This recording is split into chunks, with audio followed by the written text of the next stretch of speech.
So, welcome everyone to day three of the Automatic Clients 7-Day Fast Start. And yeah, welcome. And basically, the purpose of the 7-Day Fast Start series is we realized that the Automatic Clients book is quite long. It's about 340, maybe 360 pages. I can't remember the exact length, but this is just a way of kind of giving you a more dimensionalized overview of how the process works and kind of throwing in some nuggets that we didn't really cover in the book.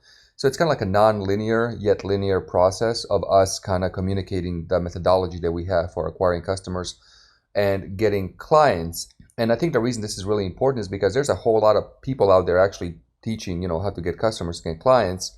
And to be honest with you, I don't know if their stuff works or not. I don't have any experience, but I know our stuff works. And this is just a little differentiation in terms of like helping you be aware of how this works, why it works, and why you should do it. And so you can be, I guess, more educated on what to do and how to do it. So my name is Alan, and we have Robert with us. We created Automatic Clients together, and this is day three. And today we're going to talk about your acquisition offer. Yeah, I think we're on page 4 right now, Robert. Yeah, acquisition offer, right? And so this is this is kind of the tip of the spear, so to say, in your whole business. This thing is what goes out there into the world, on Facebook, on YouTube, on TikTok, on Snapchat, everywhere else. And basically is that interaction with the customer. This is what gets you that customer on the front end, right? And so this is kind of the beginning of the journey for someone to kind of meet you out there in the world and then come back to the back end and buy your high ticket program. So without this, nothing works. And this is probably the most important step in the whole process. So we're going to spend some time on this. And basically, this is about how to architect your acquisition funnel. So we'll talk about that. And so just to give you some overview, I think next slide, Robert, is that on day one, we had the intro to seven-figure economics and the AC model. So we talked about how, you have to architect your economics with the AC model to acquire customers and ascend them into high-ticket clients. Day two, we covered market, superpower, and disruptive idea, how to pick your market, to make sure the market is right for you, how to kind of identify your superpower so it can be aligned with that market, and how to create a disruptive idea to go in that market to get attention so you can actually get sales. So if you guys missed those, go back and watch them. And today it's going to be the acquisition offer, which is your front end, basically starting how to create an offer that makes you money. So with that in mind, and Robert, if you have anything to chime in, just feel free to interrupt me, please. But well, two things I want to say before we continue to going. This is, and Alan kind of touched on this, but this is arguably the most important part of any business, because you're like it says on the slide here, you're in the customer and client acquisition business first. A business without customers is not a business, right? It's a hobby. And so this is the machine that's going to allow you to actually get new customers, to find out about you, to buy stuff from you without you lifting a finger once the machine is done. So arguably the most important part of the puzzle, because if you don't have this, then the back end doesn't matter. And so it's kind of like in a business, Alan and I have talked about this too, like if you don't have sales, then in operations, it doesn't matter. There's nothing to operate if you don't have sales. So very important. So that's super, super important. And for those of you guys that are live, just give Alan a happy birthday in the chat, would you? It's his birthday today. And yeah. And then with that, let's continue the show. So you're in the customer and client acquisition business first. Yeah. So thank you guys. Yeah. See, I'm helping you guys on my birthday. How crazy! But I'm gonna take the rest of the day off after this is done. So all right. So whether you like it or not, you're in a customer and client acquisition business first, right? The world is no longer about creating something and then sitting there and people come to you, right? And so basically, like maybe 20 years ago, before the internet, 50 years ago, whatever, you could open a store and people kind of like roll by, walk by, whatever, and come in and do business with you. And that's kind of how it was done, or word of mouth, right? Right now, we're living in an era where you're competing with people from all over the world, right? Robert, there's some noise. Hold on. What is that? Hold on. How are people? Hold on. Let me just. Yeah, people were allowed to unmute themselves. Oh, okay, so yeah. That's what happened. But Yeah, we're good. Yeah. So the world has changed a lot, right? And so I started doing this stuff in 2004, and there wasn't that many of us back then, right? There was like a handful of guys from United States, a few guys in Canada, some guys in the UK, maybe one guy in Australia or something, right? And it was cool, right? It was nice and easy, right? But now, like today in 2021, you have people, from Nigeria, Ghana, Indonesia, Austria, like, Serbia, Bosnia, Croatia, like all these different countries. And they're really fucking smart too, I'll tell you that much. They're really smart, right? And so they're all competing with you, right? And so you can no longer kind of put up something and wait for people to come by, because that just doesn't work. And also the entire ecosystem of the internet is basically built on the fact that you have to go out there and pay these gatekeepers to acquire the customer, right? Like, so Facebook, Google, YouTube, etc. And the only reason they can be free is because they have an economic engine behind them, which is, ability to sell advertising, right? And so those people that can, buy advertising on those platforms can scale, and that's how those platforms exist in the first place, right? So for example, like, we run a lot of ads, and, we'll have a lot of people, not a lot, but some bitch, say things like, oh, you're in my feed, blah, blah, blah. Well, I'm like, I'm sorry that, you're hanging out on your phone on a platform that costs, $2-3 billion a month to operate or something, so that's basically it. And so with that in mind, you're in a customer and client acquisition business first. You have to be able to go get them without losing money, and then from there you can do a lot, right? But you have to be able to go get the customer first and foremost, right? And so there's this idea. Next slide, please.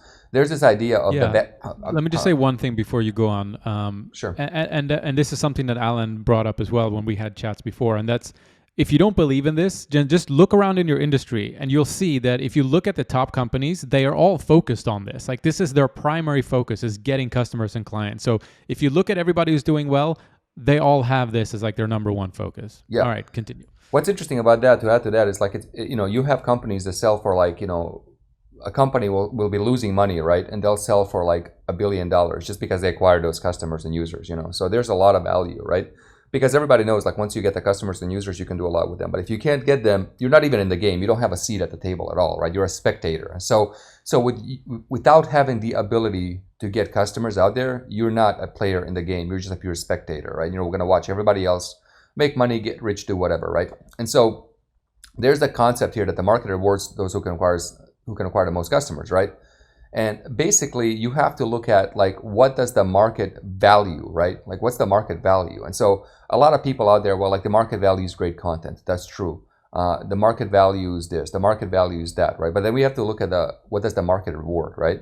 And basically, the market rewards ability to acquire customers, right? Basically, out there, ability to acquire customers, which means ability to sell, right? And so those who can pay the most to acquire the customers get the most customers. That's the big lesson here, first of all, right? If, for example, let's say, it's us, we're selling a $5 book and some other guy selling a $5 book, right? And we can pay $70 to acquire a customer, and the other guy can pay $30 to acquire a customer. Well, guess what? We can buy all the advertising inventory and we can get all the customers, And so GE, has this famous saying, General Electric, their whole thing is like, if we can't be number 1 or 2 in a category, we don't want to be in the category, right? And the reason being for that is because being like number 1 gets like, I think like, 50% of the profits or 60, and then number 2 gets like 20 or 30% of the profits in the industry. And then everybody else like fights over 10%. So if you can't be number 1 or number 2, you're going to expand massive amount of resources for very little reward, which basically takes away resources from doing other things, right? And so those that can pay the most to acquire the customers can be number 1 or number 2, and they get the most customers. It's a winner takes all game. And basically, the truth is the one that breaks the model walks away with the most amount of money, right? And so what I mean by breaks the model, meaning like, there's the model, the current status quo that's being done. So for example, if there's a $5 book or whatever, and you can go pay like $700 to acquire a customer, right? You can kind of be everywhere all the time, right? So there's this talk, a lot of these fancy marketers out there, they'll say, omnipresence and yada, yada, use these very expensive words, right? Like, most people can't afford those fucking words. They're so expensive, right? It's like, when somebody's using those words, you're going to go broke trying to buy them.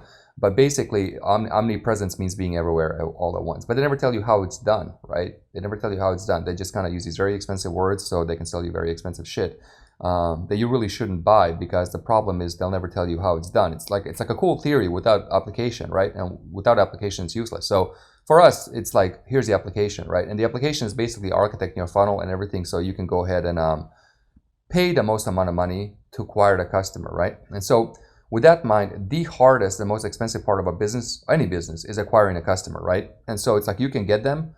It's hard to get them. It's cheaper to keep the existing ones and you already paid for than having to acquire the new ones. And so I'm just going off my notes. I'm going to go off the notes a little bit. Yeah, okay. Yeah, and so basically to acquire them, right? And the whole thing is like this, like Facebook, Google, YouTube, etc. They don't really care where the money comes from, right? So they don't care if we spend the money. They don't care if some, drug dealer in some country, takes $1 billion selling drugs and he wants to go buy ads on, he wants to get into this marketing game. He wants to go do offers, and they don't care where the money comes from. They genuinely By the don't. way, I just read that the Prince is gonna basically become like a life coach. The Prince Harry. He's like joining some coaching company, so we might have to get him into automatic clients. But yeah. Well, he's not a prince anymore. He's been like kicked out. So. Everybody's getting into the game. Yeah. I have no opinion on that beta male.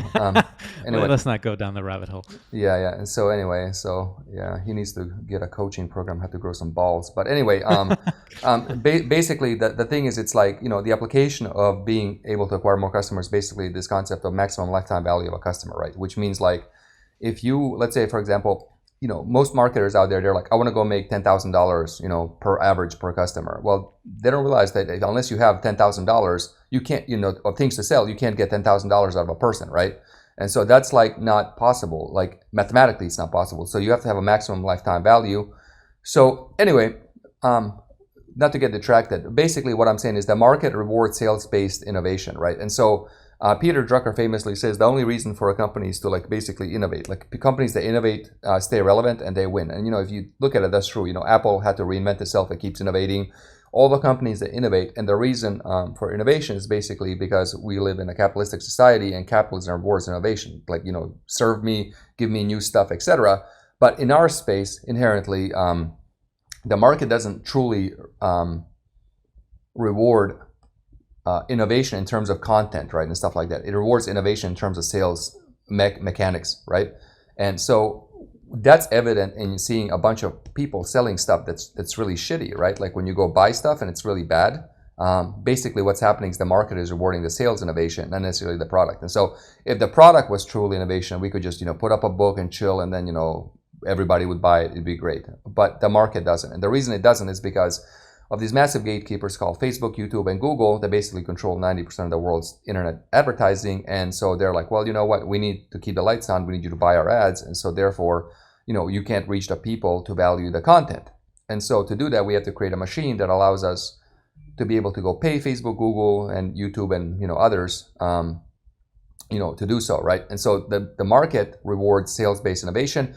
And what that simply means, in layman terms, is like creating an offer that they buy at scale, right? And now if the market rewarded content production, meaning just content, then you would see all the YouTubers out there being rich doing nothing. But that's not the case. Typically, the only way YouTubers make money is if guys like us here buy advertising on their channels. If guys like us don't buy advertising on their channels, YouTubers don't make any money. And the reason for that is supply and demand affects content production, right? So content production is basically accelerating to a value of 0, right? And what I mean by that is like if you look around, everybody has an iPhone or Android phone, right? And the crazy thing is those phones are really powerful, right? So I can take my iPhone, I can put it on a table, and I can start creating content on YouTube, right? So for example, there's a ton of guys out there that do unboxing videos, for example, right? Well, I can go order things and just stick my phone on top of it, unbox, and do it, and now I'm competing with them. Like there's 0 barrier to entry.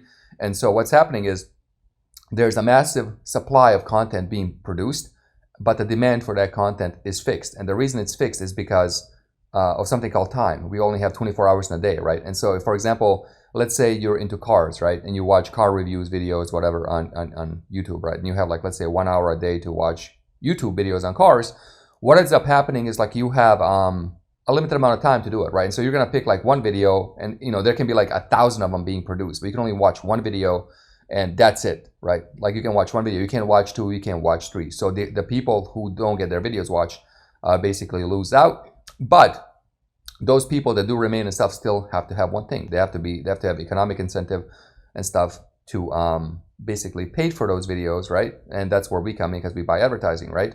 And so that's why being a sales-driven organization, you can dictate the supply and demand curve. You can control it, not be at the mercy of it. And what I mean by that is, if you focus on sales innovation, not content innovation. Now, content innovation is really important because there's 2 distinctions here, right? There's meeting a need and there's fulfilling the need. And so what a lot of marketers do out there, they'll get really good at marketing and sales and stuff, and they'll meet a need, right? But then after the customer buys the product, they feel short of fulfilling the need, right? So an example would be us selling you the book, and say, you know what, that's the book, goodbye, and then sticking you and book a call with us, we sell you stuff. That's kind of meeting the need, right? Basically self-serving enterprise, right? But here what we're doing a 7-day fast start, we're doing, other stuff, and we're basically fulfilling the need. We're going out of our way to help you guys understand this so you guys can get results doing things that other people can't get, right? And so what ends up happening is like the content production people are at the mercy of the supply and demand curve, whereas being a sales-driven organization, you can dictate the supply and demand curve, right? And so typically what ends up happening is when you first start out doing this, you have what's called a marketing problem, right? You can't acquire customers, right? And then what ends up happening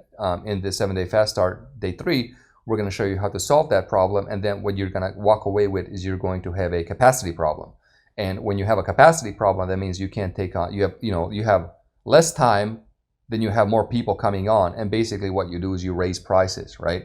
And now you go up, how you see all these gurus out there, they're like, oh, just raise your prices to like $50,000. You just got to get one, right? What they don't tell you is like, that's fucking hard to do, right? Because it's like, you can't just go arbitrarily raise your prices without demand. It's like, well, that doesn't make sense, right? So I have a local buddy here, right, in Charlotte, where I live, and he does design and stuff like that. And so he's like, and he just raises his prices all the time. But like, he's like, this is important and stuff. I'm like, dude, it's like nobody's buying your work. So it's like, you need to lower the prices, build up demand, build up quality, then raise the prices. Like natural supply and demand completely ignores that, right? So you got a lot of these like, coaches / life, gurus, whatever they are. I don't even know what they are, but like they're running around like headless chickens on various groups, yelling, hire my coaching and stuff like. Yes, I am. Francesca's. Are you in Charlotte? Yeah, I'm in Plaza Midwood. But yeah, so basically, they're running around like headless chickens, saying raise prices without a mechanism to raise prices. You got to have a mechanism that allows you to raise prices. And the only mechanism you have to raise prices is basically your ability to create demand for your products. And when the demand exceeds the stuff, you can raise your prices. But the only way to create demand is to have an offer that works, that allows you to acquire the customer, right? And so, with that in mind, the market rewards those who can acquire the most customers, right? And so to do that, you have to be aware that the fact that the only way to do that is to become a sales-driven organization, not a content-driven organization, etc. And so that's kind of the big secret. Well, I don't even know if it's a secret. I think it's just kind of like an obvious truth that most of these guys don't know. But now you guys know. Well, it's not super obvious. And actually, so just to kind of add like one more dimension to that is, if you look at it from an even higher level, it's almost that the market rewards those who can acquire the attention and then convert that into a customer. So if you look at YouTube, for example, one thing that I've noticed is I'm luckily spending less and less time on there, but there are certain YouTubers, right, that I've watched for many, many years. And what you see is they find like the one type or the two types of videos that really just seem to work. Like the algorithm loves it and they just, everybody eats it up and Facebook promotes it and so on. And so they start doubling down on those videos. So there's a guy, I think his name is Eric Conover or something like that, right? Started off as just kind of a generic YouTuber, like one of these guys who just moves to New York to like go for his dream, right? Which he didn't really know what it was at the time. And then he started like teaming up with Ryan Serhant from $1 Million Listing. They started making these awesome penthouse tour videos and stuff on YouTube. And the guy noticed that, holy crap, this really works on YouTube. So they start doing more and more and more of that. And the same goes for like Graham Stevens or Stefan, whatever his name is, personal finance stuff. And so what you start to see is no matter what game you're playing, so we're talking about this from the lens of our game that we're playing, which is we're in the client acquisition game, or like, we're running a business.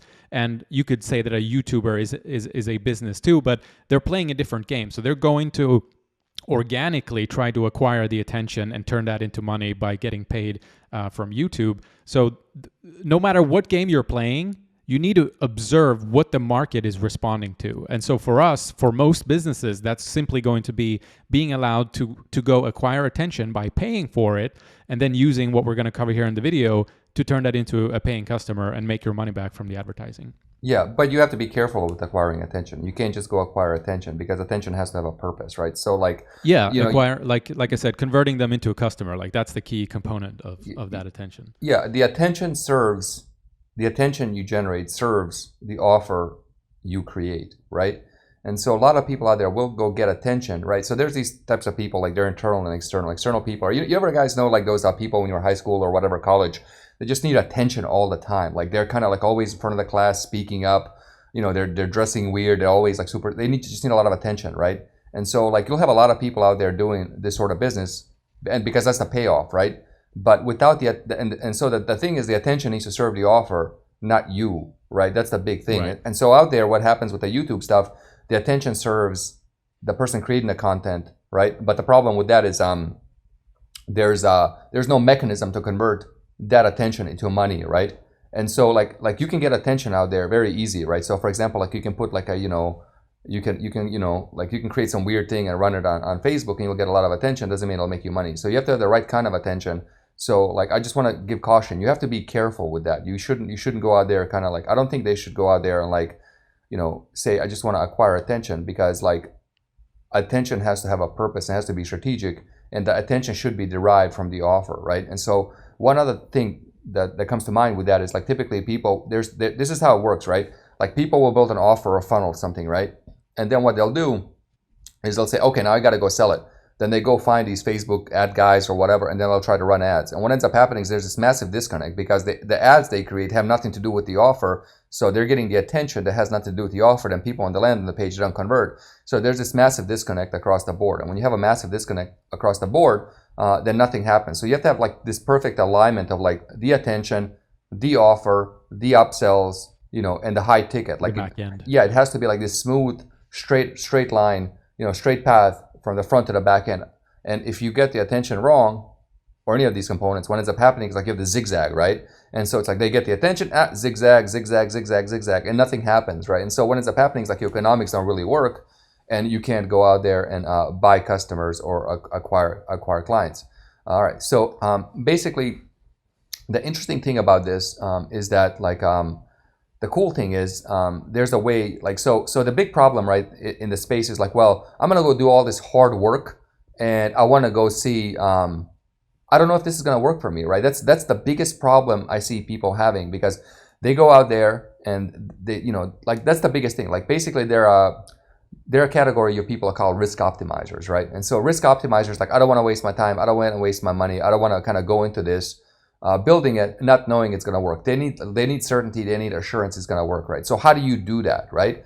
So what you do is you basically dry test an offer, right? And so the way to dry test an offer is like, let's say for example you have an idea, you want to go create, like I don't know, let's say you have a dog training offer, right, as an example, right?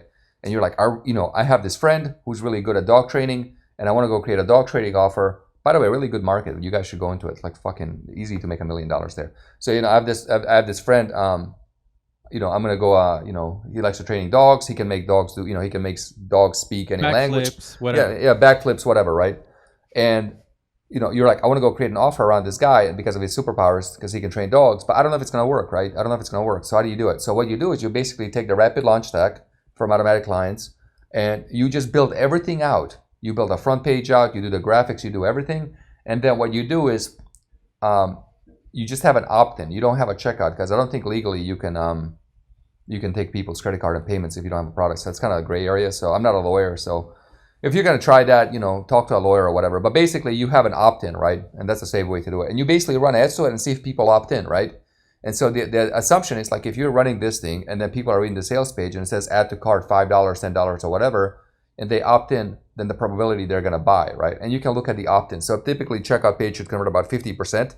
So for every person that opts in, one should buy. So if you have 10 opt-ins, that basically means you should have gotten 10 buyers, right? And so what you can do is before creating the product, before 50%, so 10 opt-ins, 5 buyers, right? Yeah. So before creating a product, before spending time building the upsells, the members area, all that stuff that like basically takes a lot of work. If you want to know that it's going to work, you just basically do the offer, and then you have add to cart, and then you see how many opt-ins happen, and that's basically dry testing the market, right? And so an equivalent would be like, for example, like these car companies will do something like that. They'll create like a prototype, right? And they'll see how much engagement the press has, and they'll try to look at the market reaction, see if people are really hot about the car, right? And if people are really hot about the car, they'll go ahead and make it. So Acura is an example. Like they had a prototype for the NSX, right? Like they kind of do a teaser, right? And then and stuff like that. And they're like, okay, this is great, and so we'll go build it. And they go build it. And so a lot of companies will do that. Like really big companies like Apple, they probably do this internally. But like some companies just do it. And this is how you do it. You basically just create an offer, create a page, using the rapid launch tag, and then you just say, okay, if it's going to work, it's going to work, and you can see the data. And then once the data comes back, then you can go and create, you can go create, the rest of the offer, rest of the funnel, and then you can basically come back to those same ads that you started, and now you have a working offer, right?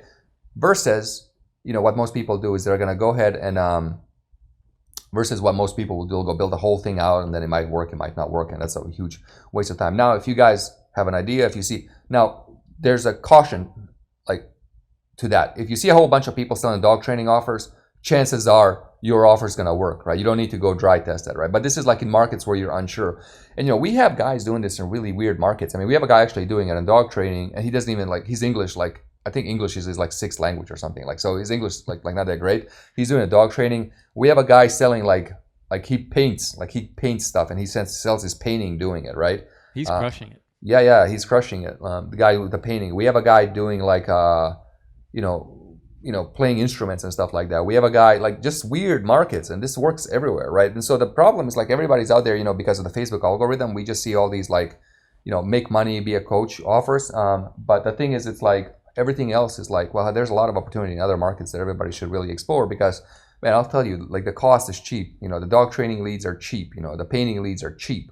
Versus these leads that we operate in aren't cheap, and so you have to really go all out. So you can do a lot less and be a lot less, not as good as you should be, and still make a lot of money if you go into these oddball markets, right? And the way you find oddball markets is I think we covered it last year. You can go on Amazon, you can go on Udemy, you can look at all the different courses and stuff like that. So any thoughts on that, Robert, before we go to the next slide?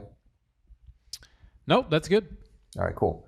All right, next big lesson of building your offer is the only way to survive is to be an apex predator, right? And so if you look at the planet, there's what's an apex predator? Well, humans are the number one apex. Well, actually, I think Corona might be the first apex predator right now, but humans are the biggest apex predators. And the reason is we eat everything, right? We eat everything, basically plants, everything, etc., right?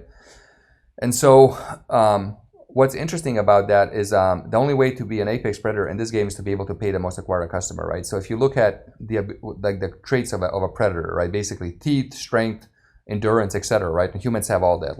Most of human hunting in history wasn't actually using guns or spears or arrows. It was actually running after animals until animals are exhausted, and then you basically eat it after it's exhausted, because we're built for that, right? And so if you look at wolves, they do the same thing. They can chase forever, right? And I read somewhere that a pack of wolves can cover 1,000-mile territory in 3 days, right? So, we look at our offers as apex predators, right? And the reason only is and the only way to be an apex predator is to be able to acquire the most for a customer. Can you go ahead and pay to acquire the customer, right? And so the reason for that is if you have 100 people, right? They're all predators, meaning they're basically out there trying to go hunting for customers, get customers, etc. And the one that can pay the most, more than others, he's the apex, right? He's going to get all the customers, because Facebook doesn't care where the money comes from. To them, a dollar's a dollar, right? They don't give a shit, right? And now one thing is, what ends up happening is, if an area has too many predators, right? So let's say an area has a bunch of deer, right? And then a bunch of wolves come in and they eat all those deer. What ends up happening is that the resources get dwindled down. So if an apex predator comes into a territory, he basically eats all the resources, and other predators die out, right? And so that's really important. So if you can pay to acquire customers, you get those customers, and basically they do business with you. There's a finite amount of high ticket coaching clients, etc., that are in the market, right? And so people have this, there's this big fat lie out there that it's there's all this unlimited money and everything, and it's all you got to do, go get some, right? That's true to an extent, right? But every ecosystem has a limited amount of high ticket buyers, right? And what ends up happening is if somebody gives me $5,000 for our stuff or $10,000, they're not going to give it to you tomorrow, because mathematically they don't have it, right? They just don't have it. You can't have a person. I mean, some people will have, we have one guy, he joined everybody's coaching program, right? So it's pretty, but there's cases like that, right? And so it's if somebody joins my coaching program, they're not going to join yours. If somebody joins yours, they're not going to join mine, right? And so there's a finite amount of people out there. They can give you money for your high ticket stuff, your front end stuff, etc. And the beauty of these $5 offers that we run is you have all these uneducated marketers out there running offers, right? Like these quote unquote gurus, right? And they're running webinars and stuff. They're asking people to give them $1,000, $10,000, whatever for their webinars, etc., for their $100 master classes. And all they're doing is they're creating awareness, right? So they're making everyone aware of how this game works. But then not everyone wants to go pay that, right? Because that's a risk proposition. And we talked about this before, right? And I think in the first video. And what ends up happening is like when you come in with your $5 book, you basically just slide off that awareness. And a good example of that was like, for example, iPhone. Like Steve Jobs and Apple, they created this iPhone and they created awareness of smartphones. And then Android companies were like, thanks. And then they basically just like took all the customers. There's actually a lot more Android users than iPhone users, right? And so same thing with Tesla. Tesla created this awareness for an electric car. Everybody now is like they want to make electric cars because they created a market need, right? So all these other people are creating a market need. But the problem with that is there's a limited amount of people that will actually give you money. And not that they will give you, that they can give you money, right? So the name of the game is to be able to go acquire them fast as you can, right? And basically be able to travel where others can't. And so, smart predators, like really like humans, right? The reason humans came out of Africa and ended up being in like, all over the world is because we can travel far. And like also wolves, you have wolves in North America, you have wolves in Europe, you have wolves in China, everywhere, right? And the reason being is because they're predators, they can travel far. And like your offer as an apex predator has to have massive AOVs to go travel far, right? It has to go travel far in the ecosystem of Facebook, YouTube, or Google. It has to be able to go acquire the customers far, right? And so with that in mind, what allows you to travel far is the highest average order values, right? Basically, if you can pay more, you can travel far. Think of it as a ticket distant lands to acquire customers and clients, right? And so, for example, if we can pay, say, $100 to acquire a $5 customer, that means the Facebook algorithm can show our ads to people who are into, who are into comic collecting or some weird things that might buy it. I don't know how it's going to identify it, right?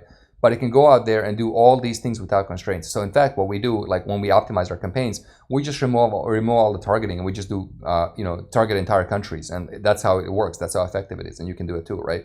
So that's it. And basically, as I said before, the strongest predators are endurance predators. Basically, they have the endurance. And so the things that gives you endurance is to increase your cart value, right? So everybody out there, I'm sure most of you guys have been around this game a lot. Otherwise, you wouldn't be here. But, there's this thing called AOV, right? AOV, it's average order value. And basically what that means is like if somebody buys your front end, they buy your upsells, your bump, whatever, that's the average order value.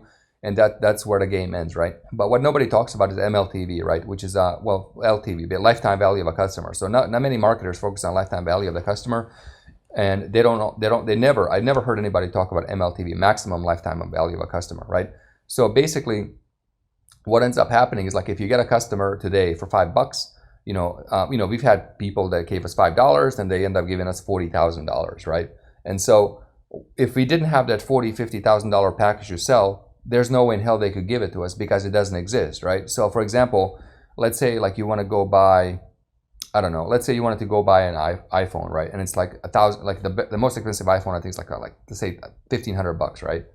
And so what ends up happening is like, let's say, you win the lottery and you go to Apple and you're like, you know what, I want to get that phone, but I want it to be gold plated. I want the gold. I want a gold case. And Apple's like, sorry, don't have it, right? And you're like, I'll give you $50,000 for it. And Apple's like, sorry, don't have it, right? But what if there was like what if there was like thousands of people that would give, $10,000 to Apple for a gold-plated phone, right? And that's the thing. There's people in there, we call them whales, that will buy very, very expensive things that increase your lifetime value, which increases your AOV, average order values, right? So MLTV is really important. And so like when we work with people, we coach them to have $100,000 worth of value in their funnel. And what happens with that is like if somebody comes from $5, they can buy, $5, $200, $5,000, $10,000, $20,000, $3,000 a month. We have guys now we coached, they have continuity of clients paying them $3,000 a month, for stuff. And so it's like, you have this thing, and then when you add all that up, it comes out to a lot of money. And so the whole point is basically to have stuff that people will buy, because once they become an activated buyer, they're going to continue to buy your stuff. And like where most people fail is not having anything to sell them. Instead, they're like, go buy it over there. And so once you kind of condition somebody to be a buyer, if you don't have stuff to sell them, guess what? They're going to go buy it for somebody else, and then that person might have, a $50,000 program, whatever, to sell them. So MLTV is what allows you to go far, maximum lifetime value, which adds up a lot, right? And so basically, let's see, and so the thing is like with predators, with that in mind, like we look at these offers as like basically they're out there hunting, competing with other predators, right? And I don't know if that's the right word. It's kind of like an evil word, but not evil in a sense of like malicious intent. It's more like about complexity, right? Okay. And so all predators are complex animals, right? Whose biology allows them to manage their complexity allows them to give them the advantage, right? And so what I mean by that is like, birds eat fish, humans eat birds, right? Okay. And so it's like if you look at complexity, it's like complexity always eats simplicity, like always in nature, right? And I was reading this thing on somewhere, I can't remember where, it was a Quora or something, but I read this post, it was fascinating, and it said how societies, they organize themselves into more complex societies because it was a need for war. And so like complex societies could defeat simple societies because of wars, right? And so for example, if you have like one society that could produce weapons, agriculture, food, etc., and you had the other one who was just focused on producing food, the ones that could produce all these things more effectively could win, right? And so if you look at the current world today, it's very true. Like, Apple acquires the new company. I think I read some the other day. I think Apple acquires a new company every 1 or 2 weeks now, right? So they're basically eating other companies, America, for example, we ate Iran, what's that, the other countries, Iraq, Libya and stuff like that. It's like we've defeated them, right? And so it's like complex societies defeat simple societies. And it's interesting because it was like, America versus Soviet Union, and those both were very complex societies, but we couldn't really defeat them. They kind of had to fall inside. They kind of fell apart inside, right? And so the more complex the organism, it will always defeat a simple organism, right? And so like as a marketer, there's this story told out there, simplicity, simple funnels, just get one client, do this one thing, right? And that's fine, right? But it's not fine when you're competing with people from, Africa, Indonesia, Austria, like all these countries with like, they're all really smart human beings. Just because their country, doesn't have like, infrastructure and stuff doesn't mean their brain IQ isn't high. All they need is a laptop, right? All they need is a laptop to get on a laptop and read and learn and synthesize information. They're going to compete with you. Those are really fucking smart people, right? In fact, some of the smartest marketers now that I'm meeting aren't even in America anymore. They're like in these other small countries. And it's like fascinating to watch. I'm like, holy shit, this is great, right? And so the only way to do it, to win, is to basically, become complex, to manage complexity. And so your offers have to be complex, right? So if you look at the automaticlines.com offer, it's like a lesson in complexity. It's very complex, right? So you look at a lot of other book offers, they're very simple. They're like, here's the book, blah blah blah, it's $5, right? So they're using the price to sell it, right? We don't care about the price. The price is just a small filtering mechanism to basically just vet people in, right? What we're really selling is an idea. And so the reason the page is so complex and the funnel is so complex and everything we teach is so complex, one, is because we need it, but two, it's also to sell you the idea, which creates the intent, which makes you a better customer, and also it makes you more compliant, and also gets you better results, right? And so, and so basically all predators have an evolutionary tool that allows them to hunt, which gives them leverage over the environment, right? So for example, wolves have teeth, right? Cheetahs have teeth, agility, and speed. Humans have brains, tools, spears, and leverage, right? So it basically all comes down to leverage, right? Yeah.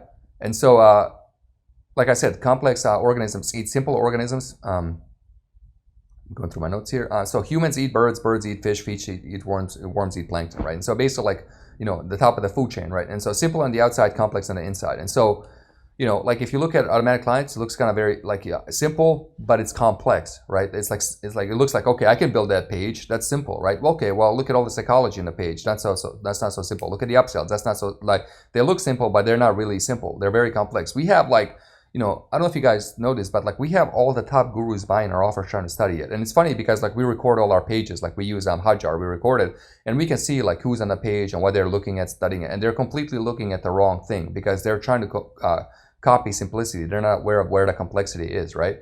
And so like even an iPhone, like if you look at an iPhone, like, it's a very simple execution tool, but there's like 147,000 people behind it, And so in nature, complex organisms always eat simple organisms, right? And so, what we do isn't simple, so complex societies get more complex. That's another thing, right? And so one thing here in our notes that we're going to add about complexity and the importance of managing complexity and all this is that complex societies only get more complex. There's no de-evolution of society, right? So like as a system, United States gets more complex, and you can see, this kind of like, you can see this evident in like, Obamacare, the healthcare issues, the immigration issues, all these different things, are happening because of the complexity is increasing. Hold on, guys, I lost my point here. Bear with me. Okay, yeah. 1 second. Okay, yeah.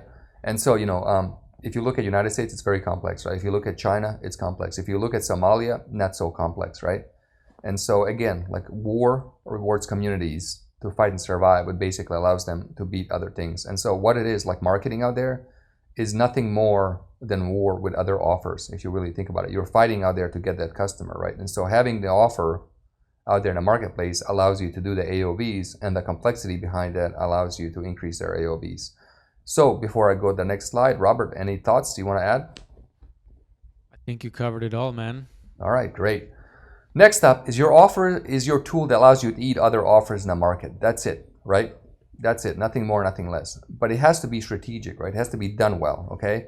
And so it has to work with the ecosystem. And what's interesting is that every ecosystem can support a certain amount of has a certain amount of resources, and then basically once those resources are depleted, the ecosystem is no longer functional, right? And what I mean by that is like, for example, like if you go out hunting and you hunt all the deer, there's no more deer, you're not going to eat anymore, you'll die out. So it's a self-calibrating mechanism in nature, right? And what's happening in our space is that there's a limited amount of time, a limited amount of people who will spend $5,000 to $10,000, and so you better go get them quick. Otherwise, once they spent it, they're not going to spend it with you, right? And so you have to have an offer that's strategically built, and also that kind of checks off all the, what would I say, like all the measures of a good offer, right? Strategically smart. So for example, like you could go out there, sell a webinar at $1,000, that's fine, right? But you'll have to spend $5,000 on traffic and testing, and you don't know if it's going to work, right? And then attention, because of the first thing we talked about, where attention, is gone, because everybody is out there now being able to create awesome content on YouTube and everywhere else. It's like you only have so much time. Most people aren't going to go watch your 2-hour webinar, and everybody knows that it's a pitch, right? Whereas it's like, hey, this is a book, this is valuable, here's a page that explains everything, it's $5, let's go, right? And people are like, okay, cool, that's an honest transaction, And so your offer is a tool that allows you to eat other offers in your market. It's a starting point of acquisition. And basically the big idea now going into this new section is that what you get on the front is what you get in the back, right? And so like if you are out there, like selling, for example, like, I know a guy right now is doing really well, and he has this whole thing like become a millionaire, right? Become a millionaire, that's it, right? And so he's getting people on the front end who they just want to become a millionaire. They don't give a shit about like learning, growing, or actually doing the work to become a millionaire. They're just like, I want to be a millionaire, right? That's it. And then on the back, that's what he's getting. So his phone team on the back is like, okay, we're going to teach you to be a millionaire, right? Well, that's really hard, right? And so like they have to keep their promise, and that's not sustainable, right? And so you really have to be aware of who you're attracting on the front. And like, we did, or the first offer we did was called 2-Hour Agency. And the ironic part of that is actually true. So Robert, he ran an agency for like 7-8 years, automated it, because Robert's superpower is basically automation, and making things like tick without him having to put much time into it. And so he worked like, no time, maybe like 5-10 minutes a week, whatever, just basically sorting bills in the agency, and then, created this thing called 2-Hour Agency. And the idea was like, you can run an hour agency for 2 hours a week, right? And it was great. A lot of people bought it, but wrong people bought it, right? Like wrong people attracted, because all those people wanted to do was basically like minimize their time input and stuff like that, and basically just kind of coast, right? And so who you get on the front is who you get in the back. So you have to be really cognizant of what your primary anchors of conversions are, right? So let's talk about that. So you always have like a primary anchor of conversion on your sales page, right? So some guys, might have like I don't know, let's say they might do videos with like Lamborghinis or whatever, right? So basically that's it. So they're basically selling on material possessions. You have some guys that basically have a ton of income screenshots, right? And basically, you're getting people who want that. So an example of that would be like maybe a month or two ago, we started like posting like, screenshots of our revenue or money or whatever in the group. And a lot of people started DMing us wanting to like work with us, right? And then it's like, fine. And then they got into the program, and then it was like they weren't really great people to work with, because we attracted the people who were motivated by those screenshots. But then when it came down to doing the work, it was like, shit, I don't want to do that work. I just want the screenshots, right? So you have to be really careful out there what you put out there, because that's what you attract, And then, for example, if you're out there like in the fitness space and you're selling people how to get ripped, you get people who want that. If you're there painting, selling paintings, and you're showing off how much money you have, whatever, because of those paintings, you get painters who want to basically have that. and basically what you do is, or you can sell on ideas, and you get people who want ideas. And so like for us, like the reason we're doing the 7-day fast start is because we ultimately sell based on ideas and breakthroughs and transformations, right? And so what ends up happening is like you go through this process and you get a lot of engagement, you have a lot of takeaways, and then from that we can build upon like the foundation we created for you to help you get massive success, right? So what you put out there in your offer, what you get on the front is what you get on the back, right? And so next up, one quick note on that. So one of the things that Alan and I debate a lot is like the importance of a name. So Alan comes from the camp of like a name of a product or an offer is very important. And I come from the other part where I'm like, if the economics are aligned, it doesn't really matter and so on. But as we're talking about this, so to me, what I want to adjust my position on that a bit. Knowing what I know now with the 2-hour agency and so on, it's like what Alan's saying is, whatever you put out there, the product, and also I realize the name, that's kind of the magnet that you're putting out there. And that's going to attract a certain type of person based on that. So if you name your product 2-hour agency, you're going to attract people who are looking to work 2 hours a week, right? And one thing that I thought was really cleverly done by Frank Kern, I'm sure a lot of you guys are aware of him. He's, a marketer who's been around for a long time. But he had this issue where he was attracting the wrong people. So I remember him talking about how he kind of renamed his podcast, I think it was, to Your Next Million. Because he wanted to attract people who already had made $1 million. He didn't want people who had made less than $1 million. So the name of the podcast became Your Next Million, and then by default, that's his magnet, and so he's attracting those kinds of people. So with automatic clients, there's still that sexiness to it, but we're attracting people who are willing to do the work, to set up the machine and get clients. But this is incredibly important. And so when we talk about the importance of a name, and actually later on in this video, we're going to show you we've built this naming generator that's going to help you guys name your offers. So I want to change my position there. And so in that regard, I think the name is very important because it's going to dictate who you are actually attracting. And like Alan says, if like what you get in the front is what you get in the back. So if you're using something to attract them in the front, then that's what they'll be expecting, and that's that's going to dictate the kind of person that shows up when you try to sell them on the back. So if on the front you're saying one thing and then on the back you're saying another thing, like, hey, it's very easy to make money, you can work 2 hours a week, but then on the back you say this is a lot of work, you can make $1 million, but they're like, well, that's not what I came for, So very important in that respect. Huge. Next slide. Yeah, that's a big idea. Yeah, I like that for sure. Yeah, you really want to be careful who you attract right into your business because you have to spend time with them, and if your values like aren't really aligned with them, then it's gonna be really suck. They'll pay you, but you won't be happy with it. It'll be like, man, I really don't like working with these people, right? So and it's a lag there, because you can put something out that's gonna, like you could put a sugar cube on your floor and the ants are gonna come flocking, right? But then you might realize a month later that this is not what I wanted. So you can be fooled by those initial results, but you have to be very careful, like Alan says, because if you think about it, you might realize from day one that that's not actually what you want. So you do have to think about this. So even today, I'm adding to our Facebook group. I'm sure you guys have seen people do this before where they ask for an email address as you join a Facebook group. And so I was like, hey, Alan, we should probably put some kind of incentive, right, to get people to give their email. And immediately as I'm thinking about the incentive, I have to think about what the incentive is because I don't want to put something here that gets you to give me your email, but you're not the person that I want. So that has to be considered. So that goes whether you're doing a free offer or an automatic clients type of book offer, like that really needs to be considered what you're trying to sell them on the back end. Mm-hmm. Yeah, that's a huge idea actually. Yeah, incentives have to be aligned for sure. Yeah. Keep that in mind, guys. All right. So next up, people shouldn't only want to buy your offer; they should need it. This is a big difference, right? So you heard about selling to wants and needs, right? And so basically needs always will overcome wants. If you have to eat, you're gonna eat first before go buying that expensive toy that you wanted to buy, right? And so the way you should create your offer, your friend offer, is that it should be a need, right? People should need it, not just want it, right? And so like you shouldn't need to convince people that they should want it. That's the litmus test, right? So if somebody's like want it, you shouldn't have to sit there and use like psychology or mental backflips, whatever, to get them to want it. You should be able to just articulate what it is, and they should be like, oh, that's really cool. I kind of want to use that, right? And so basically, wants are usually based on. Let me see here.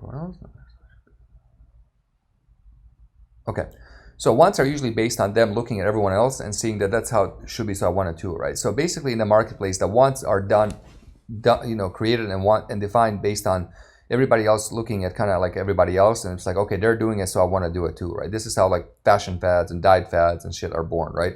So in this space, like you see a lot of people out there. For example, you see ClickFunnels do free books, right? And everybody's like, I gotta do a free book, right? So all these guys are rush out there and they do these free books, and they don't realize, hey, you got to spend like $10,000 on printing, storage, and then you ship them, and then most people don't do anything, and it's like kind of really expensive to do that, right?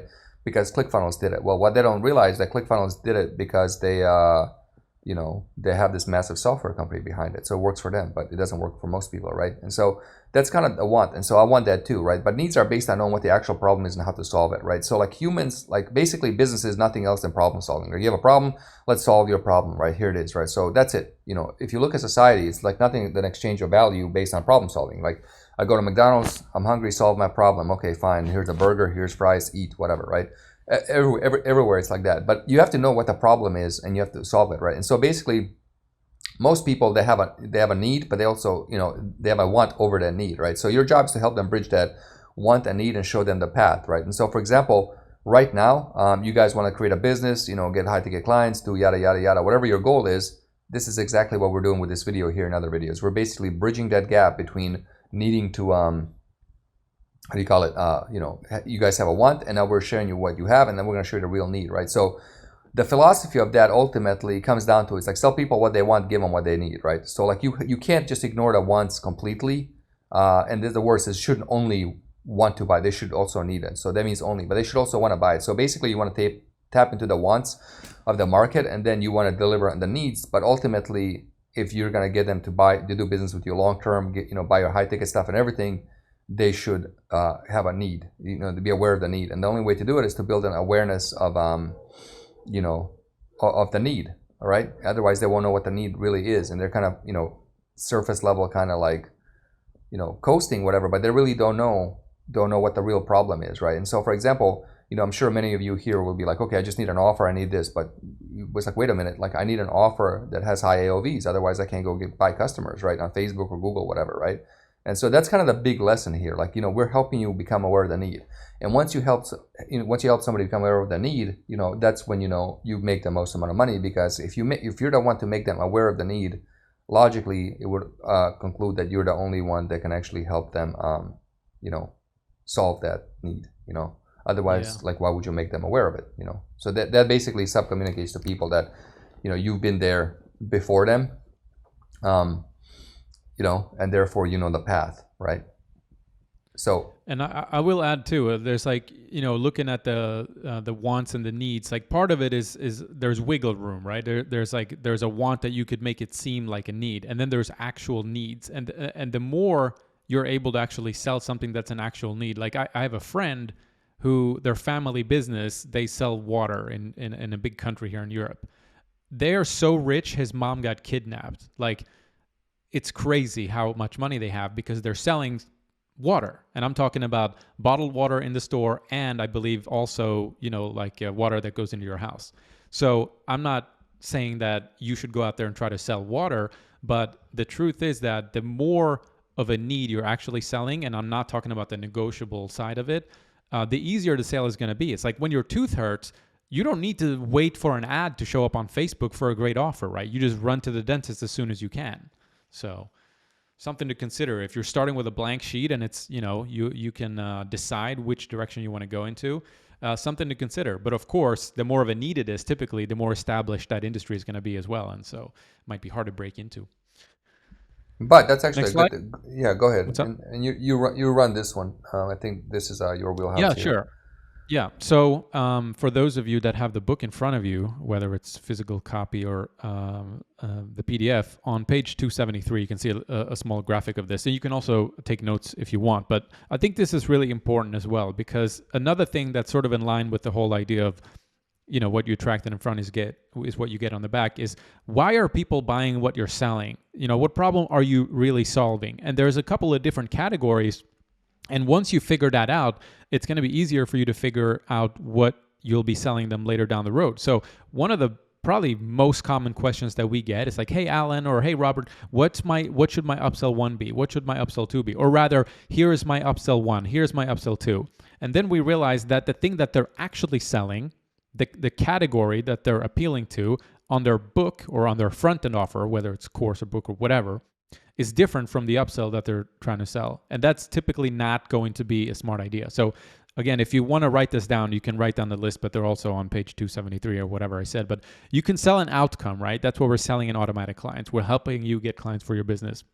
You can sell novelty. We also talked about this in the last video, I believe, about timing. So an example of novelty is like Bitcoin or chatbots a couple of years ago. It's like something comes out and it's like has this promise of something new, so it is new, but it has a promise of something. So Bitcoin, everybody's jumping on it, or crypto, whatever. So you're selling to the novelty. That's the category. You can sell certainty, right? That's like working with us to launch your offer. You can, in many ways, you can sell FOMO, fear of missing out. That's where you see people doing Clubhouse invites only. And what's really interesting, actually, is it just me, or did that just completely die out in the last couple of weeks? Like a couple of weeks before, it was just people almost like a status thing, like, hey, I got Clubhouse invites, who wants some? And then now it's completely gone. So the FOMO has worn off, I believe. You could sell status. So this is, the gated community in Hollywood Hills or whatever. You can sell speed and automation. So there's ClickFunnels, copy funnels, software, that kind of stuff. And then you can also sell like this, celebrity, or getting close to the wizard, so to speak. So what's interesting is, and we actually dealt with this with one of our clients yesterday, who's in our accelerator. He came to us and he was like, here's my OTO2 idea. And we kind of started working on it. And then I was like, well, let's take a step back here, because I realized that he was selling an outcome on the front, and then he was trying to sell status on the back. So there was a mismatch there. So we kind of caught that, and then we had to redo his second upsell, because typically, and I believe this is actually on the next slide, we're going to talk about upsells, but you want those typically to be aligned and kind of do like a bigger, faster, stronger type of a thing. And I'm sure there are scenarios where it does work to do a bit of a mix or match, but ideally, you're trying to stay on the same track there. You're not trying to say, hey, come in for the outcome, and then I'm going to sell you a status thing, or I'm going to sell you a FOMO thing. They're usually aligned. So that's really important to consider.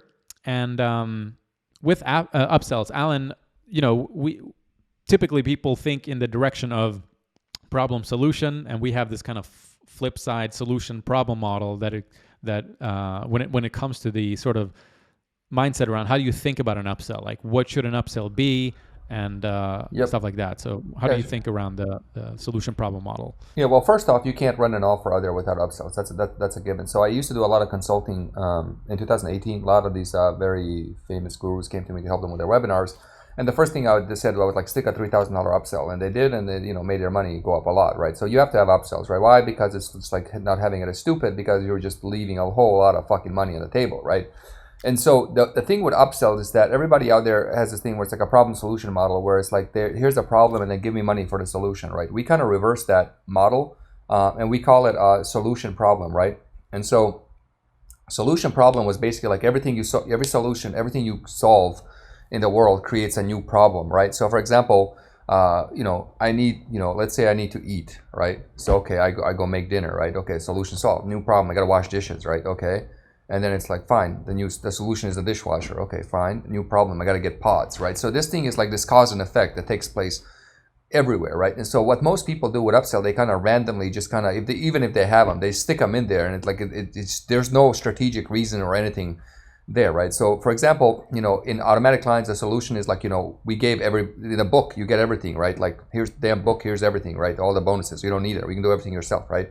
Which automatically created a new problem. The problem was like, well, you can go either do it yourself, or you can buy all our templates and everything we use internally. Okay, so that's a problem. So we did that. So we created a rapid launch stack. People love it, right? And then the basic idea of this: bigger, faster, stronger, done for you, right? And so, or do it for you is the best, but done for you is really hard because of the time factor. You only have so much time, so you really can't do it like that as much as you want, right?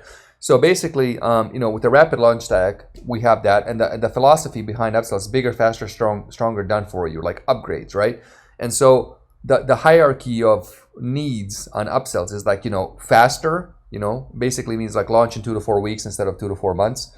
Bigger, it's like, do, for example, get more clients, or it can be like a bigger version. So like if you're selling supplements, it can be like, get a bigger thing, right? Or something like that. Supersize me, Yeah, bro. yeah, exactly. And stronger is like double strength ibuprofen, like, so bigger, faster, stronger than for you. And so with a rapid launch stack, the anchor is faster, right? Is faster, right? And so that's the anchor. So one of these anchors is always bigger, faster, stronger, done for you. And so kind of you'll have that anchor. But basically, like if you look at your problem, if you look at your front end product and your book, like whatever problem you solve, you just have to think about, well, what new problem arises out of that solution, and that's your upsell, and you just have to communicate that. And then like you guys can use the templates we have in whatchamacallit, in the rapid launch stack, because we give you the upsells there anyway, right? So next up, with that is like you have to have, because of upsells, you have to have 10x factor of scaling, right? So like without upsells, you can't hit 10x, right? And so what I mean by 10x is like if you sell your product for $5, you should be able to get $50 on the front end if you want to scale, right? So remember from the beginning of the call, we said if you want to be a predator that goes really far, right, to go get customers, like go to distant lands to get customers. By the way, it's funny because Coca-Cola did this, like they went to distant lands. So if you look at like all these like effective companies like iPhone, they went to distant lands, Nike went to distant lands, Coca-Cola went to distant lands, right? And so what that means is like you have to have the upsells and you have to have 10x, right? So you have to have a value vehicle. Like basically you have an offer, right? You have an offer, which is your front end. And then that if you sell it for $5, you should be able to get 10x. That's kind of the magic number. Now, if you're selling it for $1 and then you're going to go get $10, that's not going to work. This is kind of like a rule of thumb, right? It's a rule of thumb. So if it's like $7, then it's like, 50 to 70. It's a range. If it's $10, still 50 to 60 bucks is fine, etc. But basically for us, it's like, if it's a $5 product, you should be able to get $50, day zero value. And what that allows you is basically to go buy customers at scale, right? And so like I said before, like if you have a webinar, you're out there running a webinar, it's $1,000 webinar, you have to put up $5,000 to see if it works, right? And it's like if it doesn't, you're out of $5,000. If it does, great, and then like let's guess again. And ultimately it's like you're only so many guesses till you're like, I don't want to spend any more money on this, right? Whereas with this thing, it's like we literally spend like $50 and we're like, oh cool, results, right? We get results, etc. And it's fine. And then like right now it's like we spend money and we get the money back the same day. So we're just acquiring customers for free all day long, right? Which is really cool. And then we're building the process to send them in the back end. And this right here, the 7-day fast start, is part of that process, which you guys should do too, right? And so next up, what ends up happening is like there's this concept of a sales process, right? And so being in control versus not being in control of the sales process. So we have a guy that came into our accelerator. He has this thing where he sells like SEO to franchises, like like KFC and stuff like that. And he charges like $50,000 a month. He does these $50,000 a month deals, $200,000 a month deals, right? To all these like franchises and stuff. And so when I was talking to him, it was like I asked them, I'm like, how do people buy your stuff? Like, what's the timeline, right? And so they're like, well, this guy will buy, in 3 weeks. This guy might buy in 5 months. This guy might in 7 months, whatever, right? So, and I identified his core problem in his business, which was basically he is not in control of the sales process at all, right? So his customers are in control of the sales process, right?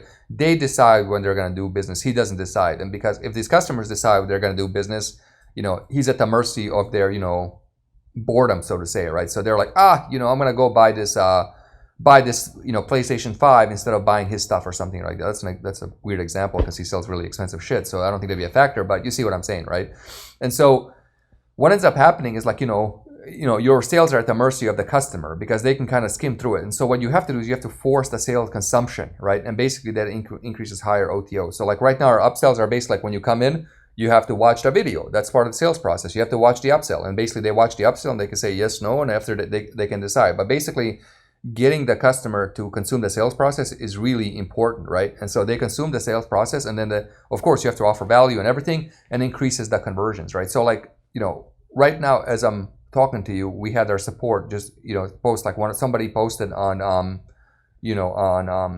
one of our ads, and they were basically saying like, I got the book, I really like it, but I really hate watching that video, right? And what's interesting is that person hates watching the video. He wouldn't buy anyway because what's happening is he's aware of the sales process. So the more the market is aware of the sales process, the more there's sales resistance, and it becomes increasingly harder to sell, right? And so you have to have forced sales consumption, right? And that's one of the reasons webinars used to work really well, because it was basically forcing the consumption of everything, right? And now people are more aware, and so that doesn't really work as much, right? And the next up factor is attention and isolation, or high ticket sales in the back end, right? So it's like if you look at all the high ticket sales, you have to do a strategy session or a phone with somebody because you have to have attention and isolation. You get to get them to focus, right? So like 10 years ago, I used to write these VSLs. They were like, they sold like $500 front ends, and they basically had like $1,000 upsells, which I really want to try doing again because I think it can work. And that did really well, and it was because I forced the attention and isolation. Like there weren't a bunch of people running around doing it, and we did really well with that, right? And so that's kind of how you get 10x. You have to have upsells, you have to have all that stuff, and you have to have force the sales and consumption. And if the market is aware of the sales process, there's going to be massive sales resistance. So you have to work against that. That's really important. And then on the high ticket, you have to have attention and isolation. You can't like speak one to many. You have to speak one to one, right? So like a lot of the stuff I'm talking about here is like broad strokes, kind of like a overview of how the stuff works. But all the details are in the book, and that's why I'm not going into the details right now as much. This is just kind of to help you get a little bit of a few nuggets that are not in the book that we kind of talk about in the accelerator, right? So next up is how to name your offer, right? And so like this is really important, like to me, right? Because like Robert doesn't think so, but it's like names matter a lot, right? And I'll give you an example, right? So when we were thinking about like how to name this book, right? We had two choices. We had Automatic Clients and we had that Ascend, right? And we asked a whole bunch of people like what that was, right? And like Automatic Clients was like instantly understood, whereas for the book Ascend, the name Ascend, we had to explain it, right? So if your offer name, you have to explain what it is, it's not good, right? So I see these guys out there right now running on Facebook. It's like, M7533, underscore red code method, right? Like this weird fucking like cryptographic names, and what they're thinking they're doing, because this is mysterious, this is intriguing, this sounds like a military project that this is gonna sell, because it's like they don't know what it is, like, and so that shit doesn't work. That shit used to work, but it kind of we're over that era, right? So like when you name your offer, you really have to kind of put the end outcome into the offer, and an offer will dictate who you attract, right? So like Automatic Clients is like a fine balance between like people that are that want to kind of automate the client acquisition process, but at the same time they want like a real method that works, and that's why we named it that, right? Automatic Clients, and plus it sounds fucking cool, right?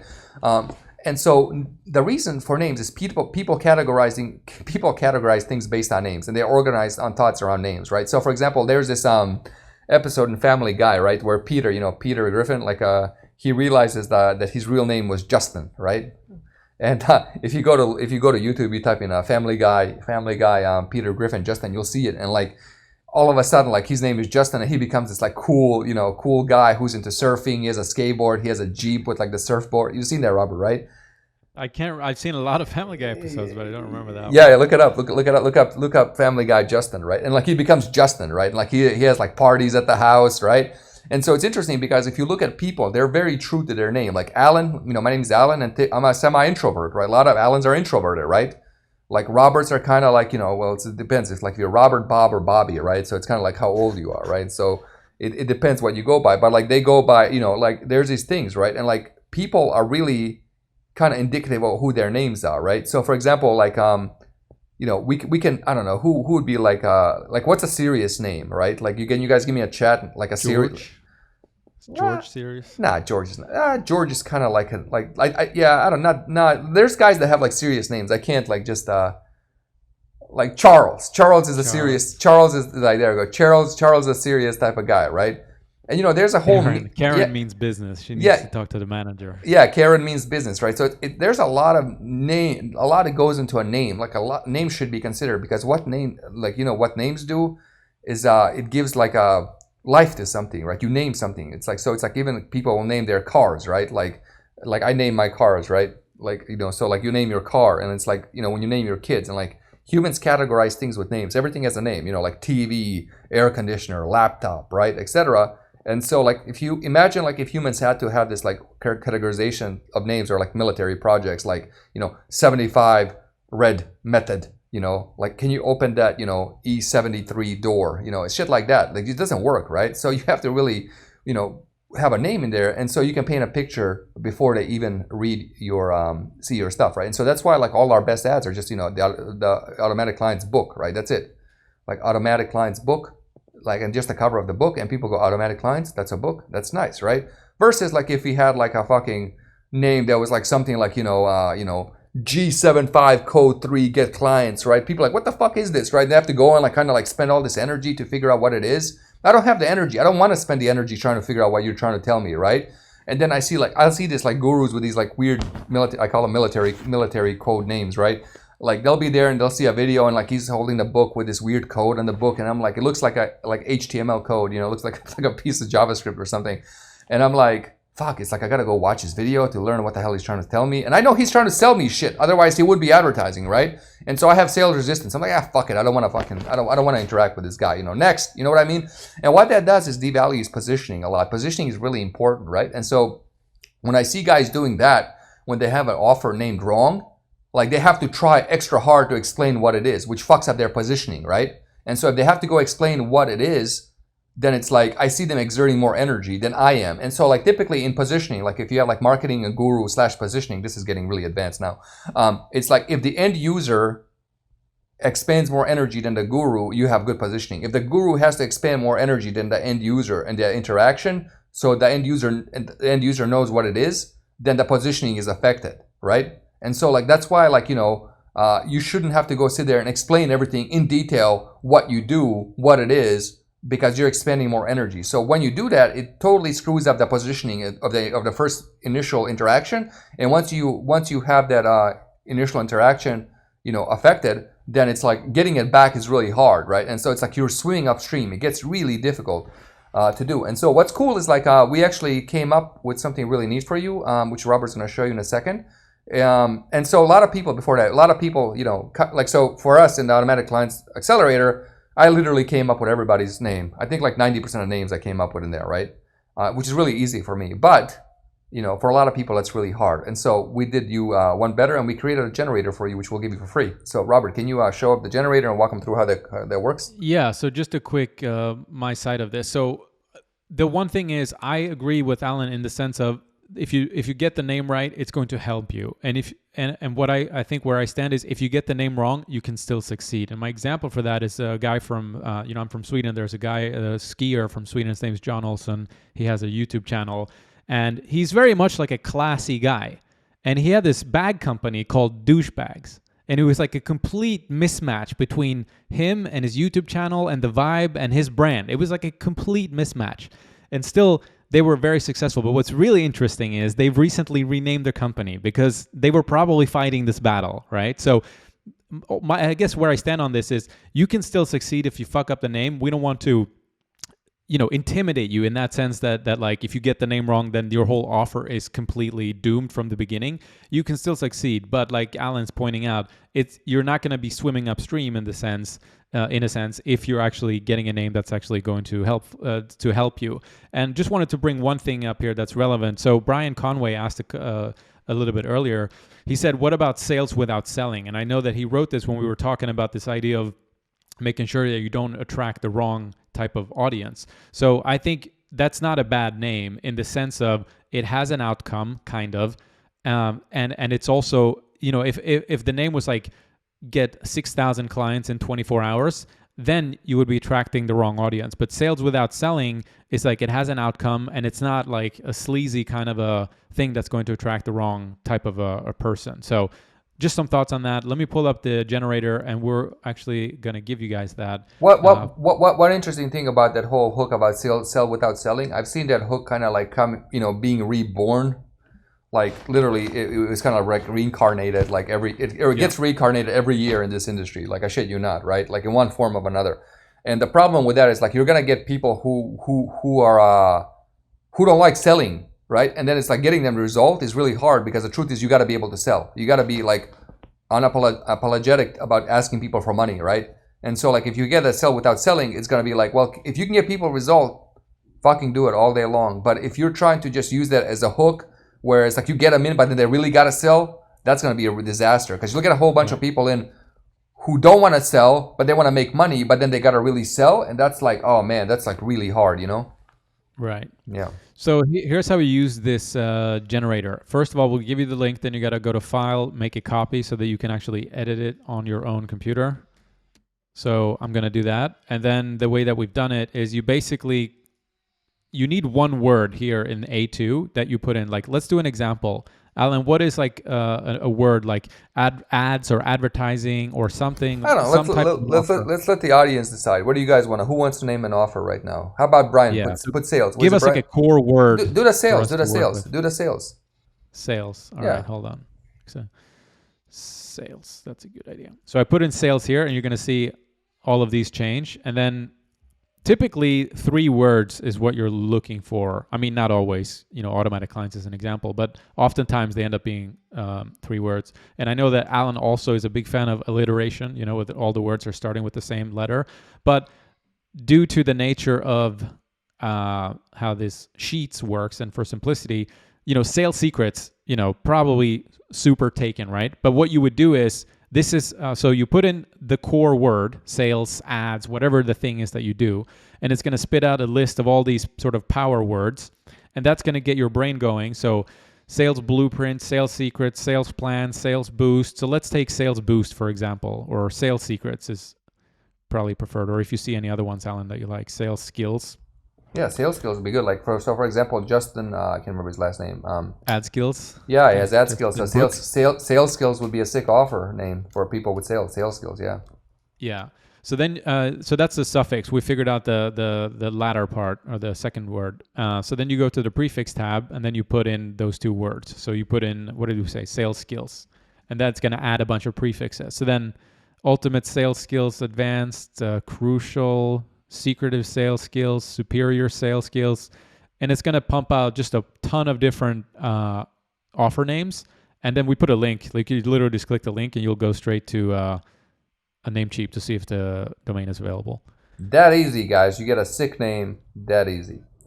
But yeah, look at it. Sales 7. Yeah, I love that. I would actually buy it. That's fucking good. So we have a funny thing is, right, like in the accelerator, like we were I would sit there and like publicly like this in front of everybody, come up with the people's offer names, and this one guy in Norway would like just constantly like buy everybody's damn domain, and so like the person will go trying to buy it, and it's like taken, right? So anyway, recap, guys. So this went over. We tried to do an hour, but it's really fucking hard to do an hour. We did great today. We did great. Yeah, it's not 2 hours. All right. So recap. Let's go recap. So let's see. Yeah, we'll just do it quickly. Yeah. So recap. You're in a customer and client acquisition business first and foremost. Nothing else.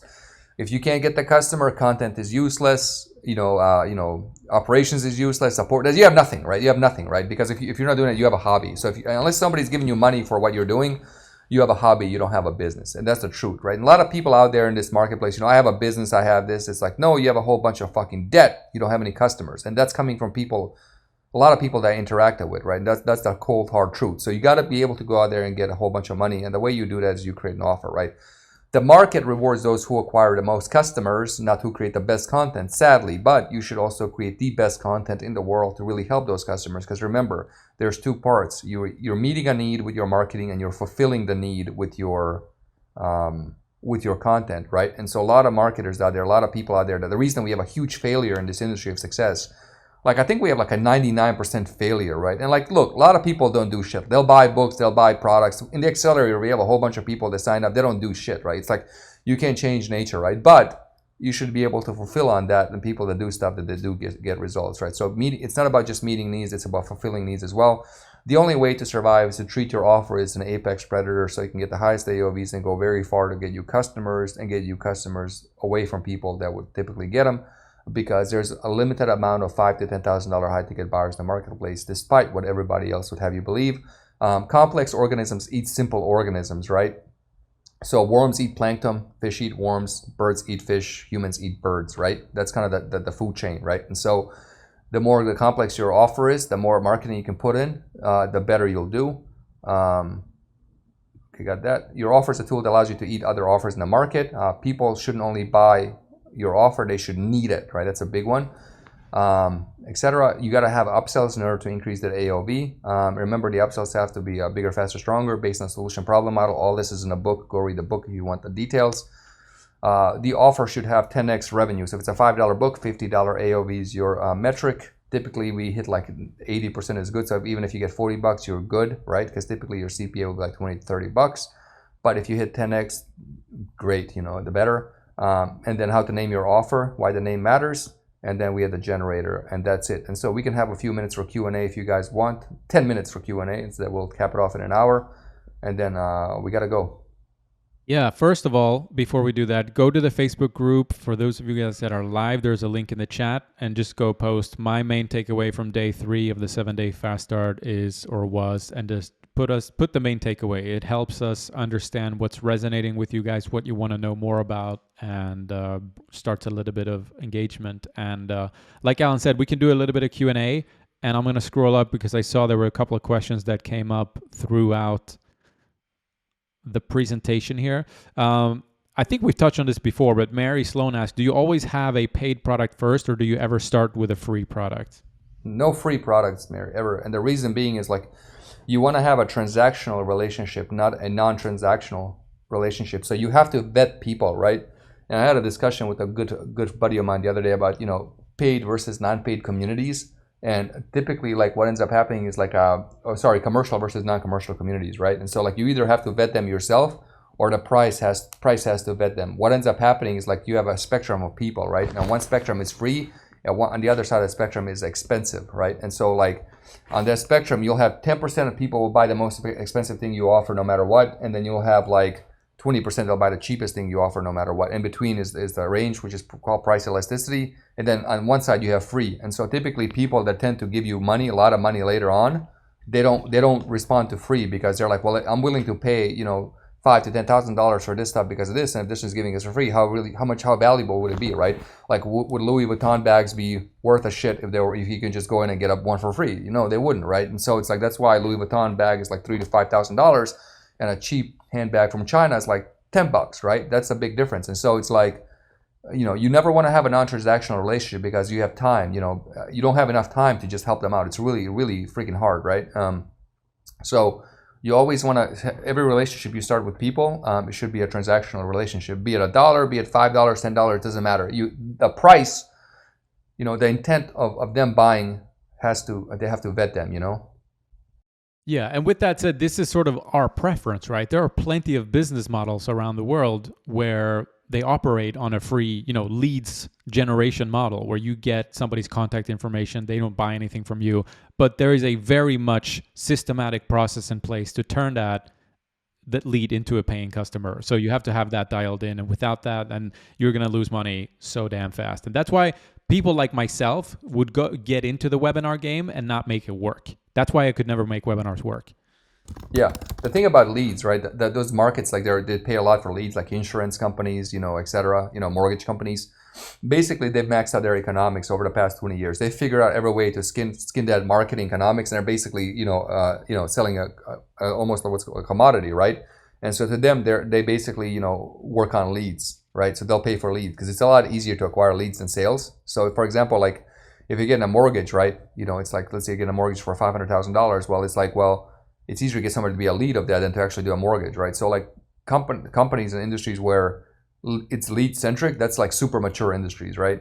So next question is, how can we achieve the 10x considering that you recommend? So again, Hugo, like 10x is basically a rule of thumb, right? And you have to look at how that works. And so I should actually create I can actually probably like create an equation where like the more you go up in price, the less that works. So like 47, on a 47, what you should do is have like a 197 upsell, and then like maybe like a 97 in B2C, right? But the reason for that is as a $47 buyer, your take rate is going to be higher, right? So I can tell you at 47, you can have a $497 upsell and you'll convert. In fact, like when we did 2-Hour Agency first, we had, it was a $37 thing and I wrote a $497 upsell and we had an 8% take rate, right? And so, yeah, like you can do that. So how can we achieve the 10x?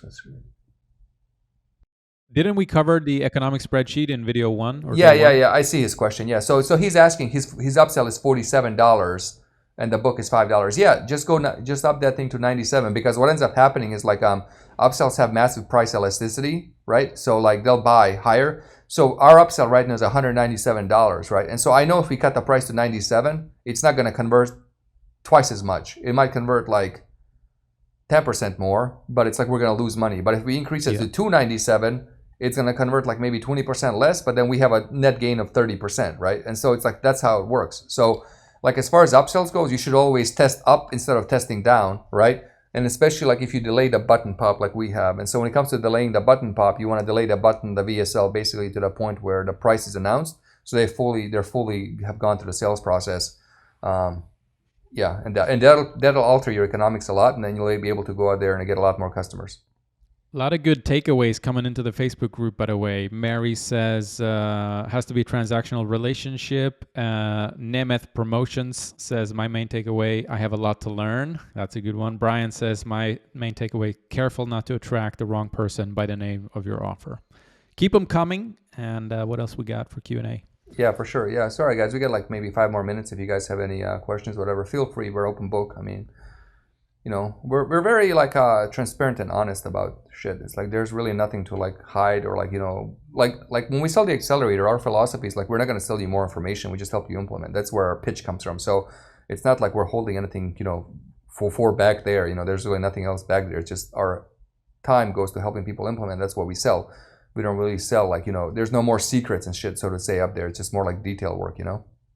Yeah. So Brian asks, do you think there's a market for selling skills? We'll get Alan's take on it. But I mean, absolutely. You know, you're talking about a need. Every company has a need for sales. And so that's why, you know, there's a reason why there are a lot of sales offers out there. There's a lot of like, you know, Grant Cardones and Jordan Belforts that are teaching sales because it's a need for the business market. Yeah, it's just a huge competitive. It's a huge need. Yeah, it's a very, very big need. Yeah, for sure. I mean, hell, you can probably make $1 million business just teaching helping people sell. Yeah, selling is big. It's for sure. Like in any B2B space, you got like what? You have operations, you have like sales, you have marketing, you have advertising, you have HR. So any of those categories certainly can be sold. Yeah. The beauty about sales though is it applies to, you know, all businesses, no matter the size, and it's also sexy in the sense that that's the thing that's going to bring in money. So like, you know, that you know, you get customers with success, that's what they're going to be able to show. It's easy to justify buying into sales training. And like I've talked about, I think on previous calls or in previous videos, I made the mistake of putting out a course on automation when I was young and I didn't understand all this. And I didn't realize that it's hard to justify that. Like that's a hard purchase to justify because you can't really see the ROI on it. But it's not very hard to justify a purchase on sales because you go, okay, one customer is worth $5,000. All I need is one more, and I can pay this guy $5,000 for his consulting program or whatever. Yeah. I mean, this game has many layers, you know. So it's like it's layers. Like, and you know, the sad thing out there, it's like this concept of the, you know, derivatives and stuff. A lot of, I don't know. I don't really buy a lot of stuff out there that people teach, but like one pattern is really interesting that we do see a lot is like, you know, a lot of these guys are like, you know, I'm not going to mention names. I saw somebody out there say, you know, we sold like 4,000 high ticket clients, right? And I'm like, where are the testimonials? Where are the case studies? Like, I don't see that shit. Like they have like 3, 4, right? And I'm like, that's crazy, right? And you know how it works, guys? Like, I'll be honest with you, the way it works with a lot of these guys, it's kind of very disingenuous, right? Like, they'll say high ticket stuff, and like somebody that has a lot of momentum will come in a program, and basically they'll go and like, you know, help that person and basically write off that momentum. It has very, you know, the market success out there of taking somebody from zero to results is like fucking like very hard, right? And that's why you'll see a lot of these gurus like, you know, there's this ratio of like mass amount of sales with very little results, you know, and it's like that shit doesn't add up, right? Like imagine like Apple selling iPhones that didn't work, right? You don't go buy it again, right? And that's why this whole fucking space, right? This whole space is all about get more clients, get more clients, get more clients. Like and I'm like, how come you guys don't know how to fucking keep clients? It's like, what do you always need clients more? It's like if you get them, you know, you need a capacity problem, right? So everybody's focused on solving the marketing problem.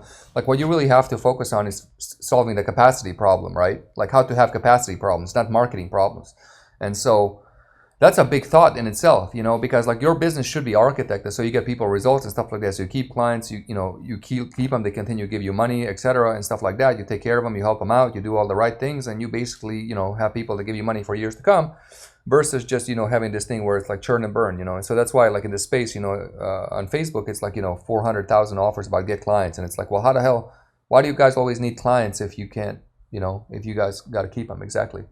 So yeah. All right, guys. So hour and a half in. Let's shut it down. Yeah, tomorrow we're gonna do the next day. We want to get this bear off our back. So this is day 3, and we're gonna do day 4 tomorrow. Same time, same place. Day 4 is tomorrow.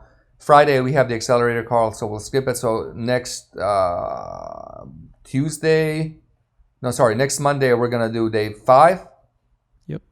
Wednesday we're gonna do day 6, and Thursday we're gonna do day 7, and then we'll be done. So show up, tell your friends, bring your friends, everybody's welcome, and we're gonna end this call, and then we're going to upload this sucker to the Facebook group, let everybody get some value out of it. Even the people that didn't buy, right? Even the people that didn't buy, because you offer value first and then get paid later, right? All right, guys, so pleasure talking to you as always. Thank you so much, and we'll see you on the next call. Bye. See you guys.